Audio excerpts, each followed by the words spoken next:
Hey, welcome. Today, we are digging into the absolutely incredible work of the late scholar Dr. Farid al-Ansari. Now, he had this powerful way of seeing the Quran, not just as a book you recite, but as a living, breathing blueprint, a step-by-step guide for building an entire community, right from the ground up. But what was the one massive problem he believed this blueprint was designed to solve? Dr. al-Ansari really framed his entire life's work around this one single question that just cuts through all the noise. What is the most fundamental, the most foundational issue facing the global Muslim community, the Ummah, right now? It's a huge question, right? But the answer he landed on is both stunningly simple and incredibly deep. He argued that the real crisis, it isn't political and it isn't economic, it's spiritual. It's this disconnect from the core message of the Quran and that sacred promise, that covenant we have with God. So he dedicated his life to creating a practical method to reconnect. And guess where he found the entire methodology? Laid out perfectly in the Quran's longest chapter, Surah Al-Baqarah. Okay, let's dive into this, because according to Dr. al-Ansari, this chapter is not just a collection of stories and laws. No, it's a complete, divinely authored system. And he helps us understand it with this amazing metaphor, the journey of a nation, from a single, tiny seed to a powerful, fruit-bearing tree. So here's how it works. The seed, the absolute starting point for everything, is al-Ta'ah. This means complete, sincere, no questions asked obedience to God. And the tree that grows from that seed, well, that's the guided nation itself, with all of its laws and social structures, what we call al-Tashiri. The logic here is crystal clear. You simply cannot have the tree if you don't first plant the seed. And this, right here, is why the chapter is named The Cow. That whole story isn't just a random tale. It's the ultimate case study in disobedience. Think about it. The children of Israel were given a simple, direct command. But what did they do? They hesitated. They argued. They looked for every possible loophole. Their failure to show that simple, sincere obedience, that al-Ta'ah, was the root cause of their problems. And it's there as a massive lesson for all of us.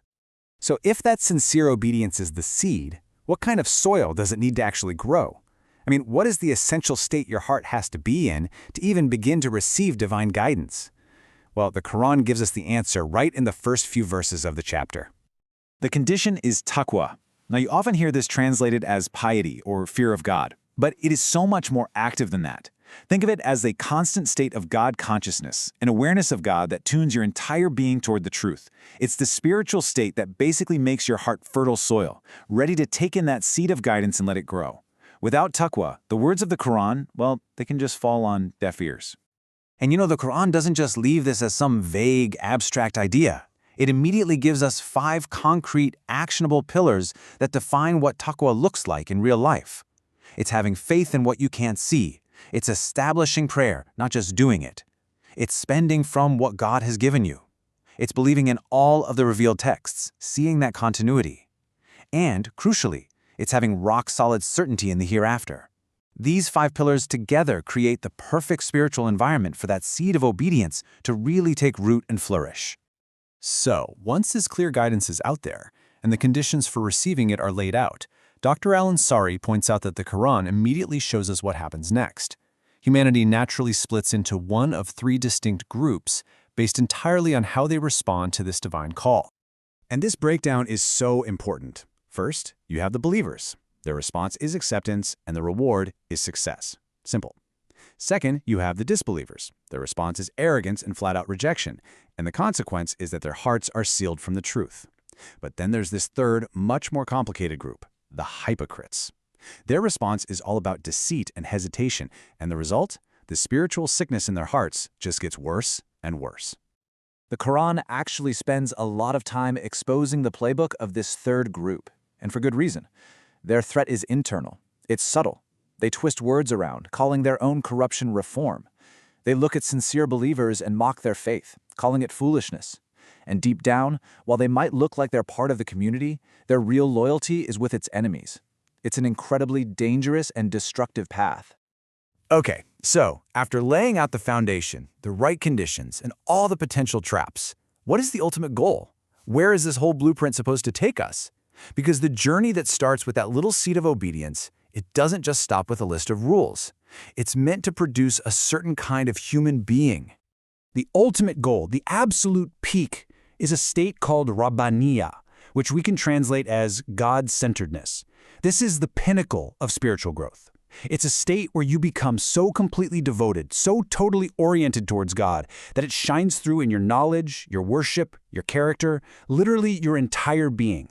This is the beautiful fruit that the tree of a guided nation is meant to produce. And in what is just a profoundly moving detail from his life, Dr. al-Ansari actually passed away while he was editing this exact section of his book. The last words he ever wrote were found on his computer screen. And here he is explaining the method of attaining the station of love, the path and the near way to Rabbaniyah. I mean, his whole life's work came to a head right there, in that very moment, describing the path to this ultimate state of divine love. So we're left with this incredible blueprint. Dr. al-Ansari really challenges us to see the Quran not as some static rulebook, but as a dynamic, living process of growth that all starts with one tiny seed. And that brings us to the final personal question for all of us.